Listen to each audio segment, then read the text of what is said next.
Hello, everybody. I'm here with Gilly Del Trez here, and we are here to give our initial thoughts on The Mandalorian. We both saw it, and I think the general consensus is that we both kind of loved it. I mean, right, Gilly? Yeah, I'm gonna say that it's nice to watch something that actually felt like it was Star Wars. So I did love it. I'm not gonna lie, I did. Yeah. Like I said, I'm in the same boat you are. Mhm. I'm also on the hunt for a Mandalorian black action figure. Like, I really, really want one. After the episode, yeah, I want to buy a toy of this guy. Yeah, seriously, I'm like, okay, I think I gotta find this freaking Mandalorian action figure. It brought that excitement. And I Yeah, know we won't go you into spoilers right I away, like but the way you put it in the short video you made like 10 minutes ago. I saw that. I had time to watch that, and you said it's mm, nice to escape into Star Wars again. I love the way you said that, to escape into Star Wars again, because I haven't been able to escape into Star Wars for a while, because when I good point. watch the new movies, it Mhm. doesn't it doesn't it just pisses me off. It doesn't make me escape into this wonderful world of Mhm. adventure and of action, and Mhm. it just makes me mad. Yeah, and I think I mean the way you explain how you haven't got to escape in like a Star Wars, anything for a while, I think it kind of sums up what the Disney franchises, at least as far as the newer trilogy is Yeah, concerned, they're I enjoyed missing Rogue One. the I like magic. Rogue One at least. Yeah, I can't say that because again, for me, Rogue One was my favorite Star Wars for the newer movies. It was Yeah, it was no, I said I liked it. Yeah, hands and feet above everything else. yeah. And it was dark because they were doing a suicide mission, but at the same time, you're kind of like maybe one or two can survive. No, none of them You did. kind of think. Well, what I liked about Rogue One was you felt their sacrifice. So at the end of the movie, their sacrifice had gravitas. At least to me, it had just real emotion behind the fact that they all sacrificed their lives to get the plans out for the Death Star, and I Hmm. felt it. It was really good. Yeah, and if you look at the character, like I mean, each person had their part to play. Everyone they had a contribution. They weren't throwaways. Everyone had something to contribute, And it and felt like Star Wars to me. it did feel like Star Wars, and it was epic. It's like, man, how are they going to do this? They got to go into here. Oh my god! Like it's just you going on this journey, and you kind of seeing how, you know, they're covering up a plot hole with the original Star Wars Mm. with the Death Star, but like they're making it seem like it was built with a flaw. And then you're watching it, and you still, like I said, like I mean, there were stakes. There was a lot, a sacrifice, like you said. There was a loss. You felt like you achieved something, but you lost some great characters that we kind of fell in love with on this And journey. also, for one thing, folks, Jyn Erso is not a Mary Sue. Not at all. Not at all. Not We at kind of all. see a little bit of her story. She is definitely not a Mary Sue. And Star Wars, has a history of strong female characters. If you just look at Leia herself throughout the three movies, she's always doing something. Yeah, I mean, if I And she like was to use, brave. yeah, I like to use the example of characters from Star Wars: The Clone Wars and Star Wars Rebels. Ahsoka is not a Mary Sue. Um, Hera and Sabine are on Rebels are not Mary Sue's at all. They're real characters, and uh, they go through real struggles, and you feel it, and it's really well written. So that's why I think Dave Filoni should be more in charge of Star Wars, because he knows how to write good female Yeah, characters. and I know we don't like to talk about any type of politics, but we obviously know there's some kind of agenda, something going on within Oh, Star Wars when we talk about if you feel intimidated by strong female characters. No, we don't, because no. if we go by the original Star Wars and we go by Princess Leia and how she was, how she, at sometimes she was even fearless and she was quick to pick up a blaster. She was quick to put Han Solo in his place. Like she, even in part 3 where was it the Return of the Jedi when she was masked as one of the Raiders? Was it? She was a bounty hunter. Or one of the bounty hunters, right? Yeah, in the beginning of the movie. Yeah. So she, she's infiltrating. She was. I mean, come on, man. We're not intimidated by strong characters, but you're painting Not at this all. narrative as if we are, and it's like we're the man babies. No, we're just fans, and we know a ploy when we see one. We know a gimmick when we see one, and it was nice to see that you could have a Star Wars movie that could hit the mark like Rogue One did, and the newer trilogies could definitely had that, but it's muddled.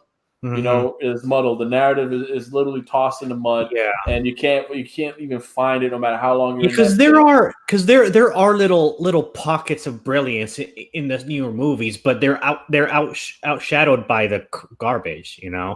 Yeah, I mean those pockets of brilliance get lost. I mean, I'm trying to Yeah. figure out what pocket of brilliance that like I really enjoyed, and maybe I could say like in the beginning when you talk about Force Awakens, how that was kind of like following the same template of like A New Hope to a degree, but even then, it had a little intrigue. It had that little like this adventure you're kind of getting on. Initially, I have to say I do like Force Awakens. I think. I mean, even though Rey was a Mary Sue in that, I forgave it because the movie did a lot of really cool things. It Okay, brought back Han Solo. where you're forgiving, right? This is where I'm critical, only because this is what Disney's doing. They're playing on your nostalgia. Oh yeah, they They're are. playing on it. They're, It's like, oh, they're, here. It wasn't it The Force Awakens where Chewie like literally walks by Princess Leia? yes. Like, Yes, I mean, that was a problem. was Yeah. that another Wookiee? I mean, that was Chewie walking right by her like she's a nobody. That stuck with me. Kylo Ren, who is a trained Jedi, no, trained Sith master, right? He's a trained Sith. Through years, he's been trained to like he just wants to take up this mantle of Darth Vader, right? So you think he's gonna just do his own thing and take over or whatnot, but he's this, this whiny, pissy crybaby, who gets his ass handed to him by Rey. A woman who never picked up a lightsaber in her She life. never ever held a lightsaber, and yes, she might be good with a weapon, but hello, there's a mystique, there's an aura that goes with a Jedi and their lightsaber, how they train, how they become one with it. It's not like you could just like. Granted, if you pick up a sword, you should be okay, but like you would understand that maybe a lightsaber might handle more lighter or more fluid. It might be in a way where it's not like a traditional blade. It might be something you might have to master. But it's like Finn is even picking up the lightsaber and going at it against Kylo Ren. This dude should be like, I mean, I don't care if you're shot with a blast. I don't care what. Like, you should be annihilating Finn. You know what I'm saying? You should it's just be Well, he kind of did. Bro, they had like a kind of moment where it's just going on too long. If you're lasting 3 minutes with Kylo Ren and you're a nobody, even if you had a stormtrooper training, like this is ridiculous.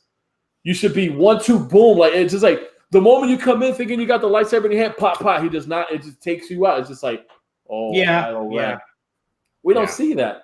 Then he slices him in the spinal cord along his back, and he's just fine. Are you serious? This is a lightsaber, people.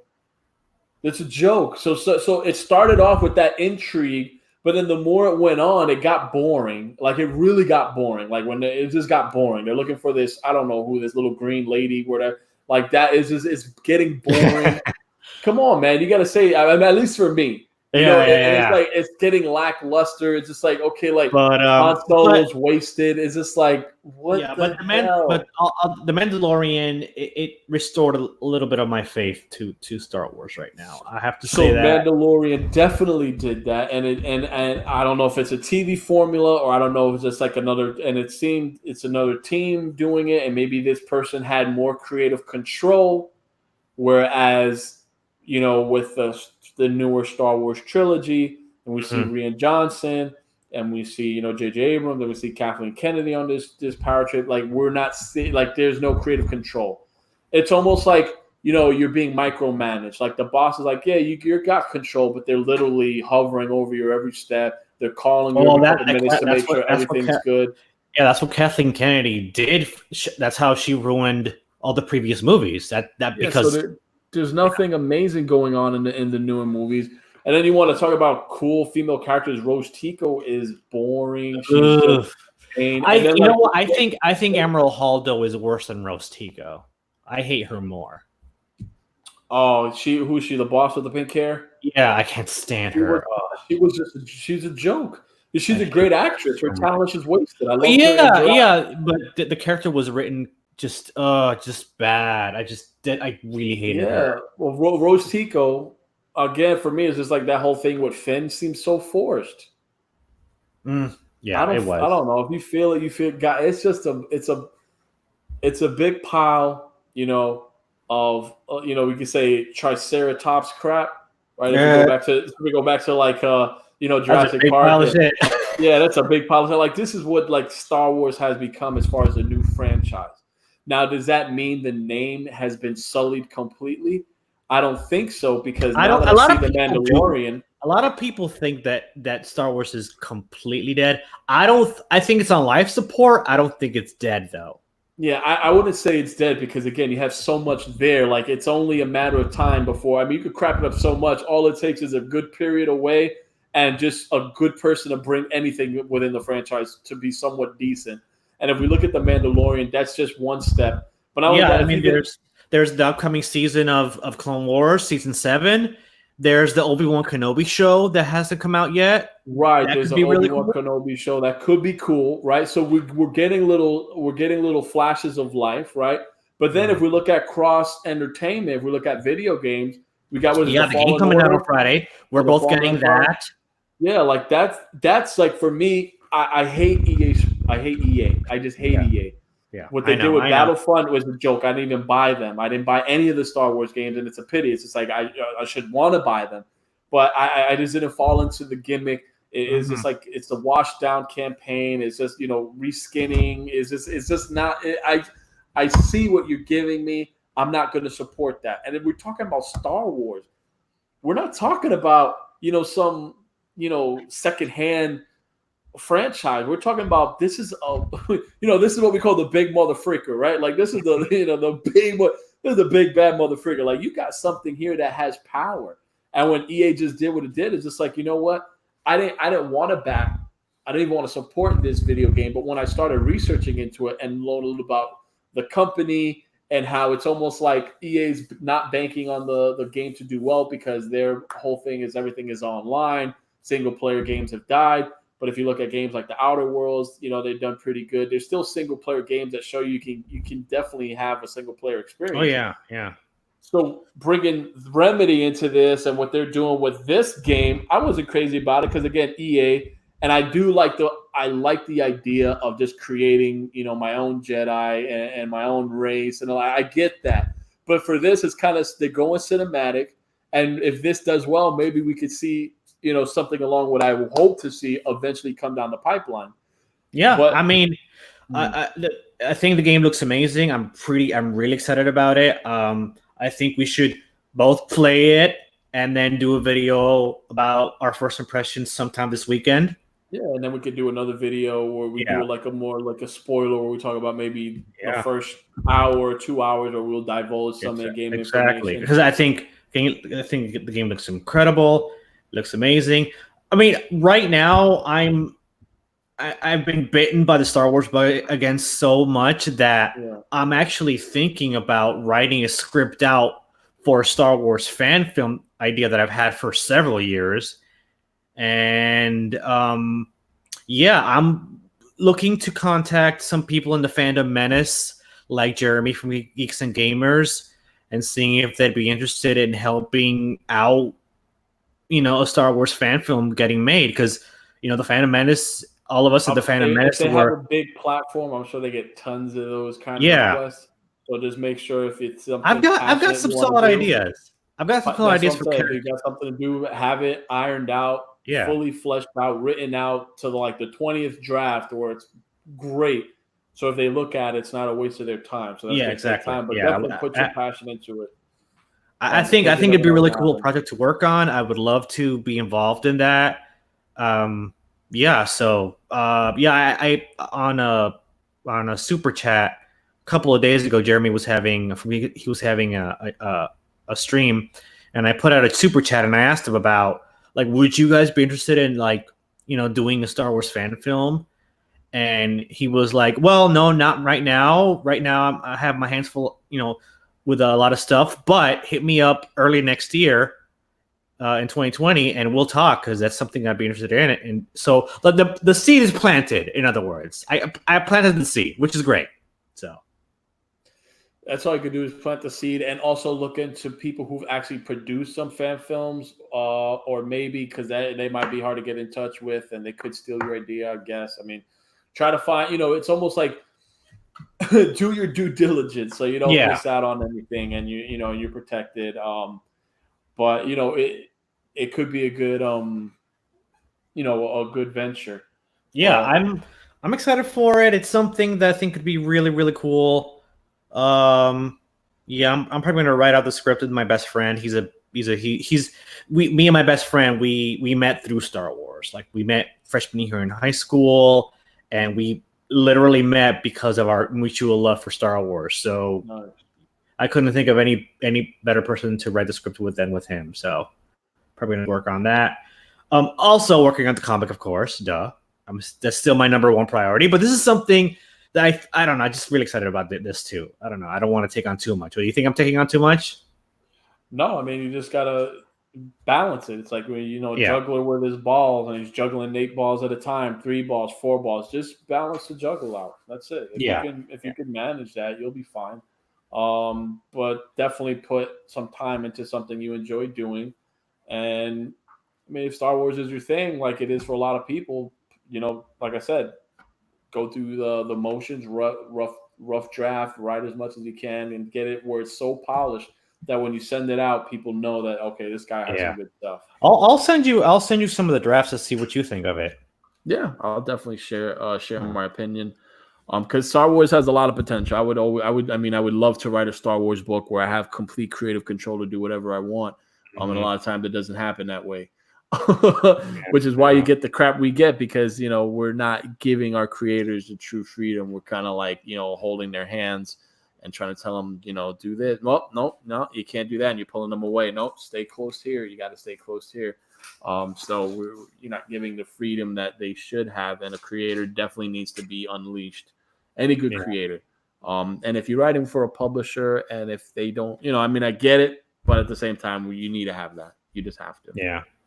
Well, guys, definitely, I would say Mandalorian is worth watching, at least the first episode. I highly recommend it. Worth it. Definitely worth it, guys. Definitely. And me and Gilly are going to be doing a more spoiler video sometime this weekend. I'm thinking that we could combine our Fallen Order video with our Mandalorian spoiler video, kind of just make a whole kind of Star Wars video together. What do you think? We could explore that opportunity. Let's see how the game turns out. If it turns out to be something really good, it might need its own platform. Like it might need its own little space. Yeah. Just to see. Okay. I mean, let's see how the game plays out. Yeah, totally. Because I haven't done a game review in a while. I don't think I. Yeah, I want to do more. I want to do more game reviews. I want to do more game stuff because there's this game coming out. There's Cyberpunk 2077 coming out. Yeah, that's another. There's the Avengers game, which I'm kind of iffy about, but I'm still kind of like I'm gonna wait and see how that is. There's the Ghost of Tsushima. That game's gonna be amazing. I don't know if you've seen that. That's the samurai game. Yeah, that's like I keep on getting confused with was it Sakura?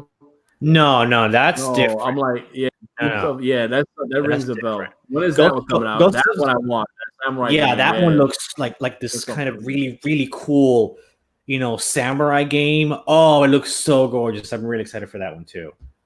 So yeah, we'll do more gaming videos. I think that's a good idea. But I got to go.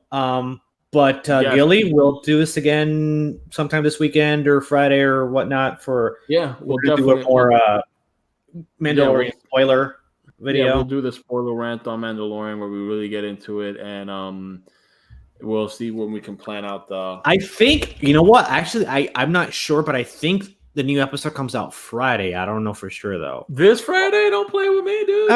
Maybe that's a little soon, right? Yeah. I would hope so. I mean, dang. I mean, I know they're not releasing it all at once, but if they do it like that, I'll be happy. Yeah, we'll see. I'll do research on as to when the next episode is going to be on the streaming service, and we'll plan that out. We can do a video for every episode, right? Why not? I think that would be fine. I mean, we think we do like I think I kind of want to say like it'd be hard to do the first impressions. You know, I mean, you could review the first episode. It's the first episode. I don't know if you want to do like initial impressions on the second episode, keep it light, or just like give it a week and then just do a spoiler rant for each episode. I think we can have let me give me some time to think about it, and then I'll let you know. Yeah. But yeah, that's not a bad idea. All right. Well, I'm gonna go. Got some stuff to do before I go to bed because I can wake up early tomorrow morning. Sounds good. I'm a busy man here as well. Haven't ate dinner, and I got to get ready for working in high school tomorrow. Doing high school work is always an adventure. So we're definitely busy guys, but looking forward to the next one, Ron. I appreciate it. All right. Well, goodbye, everybody. Later.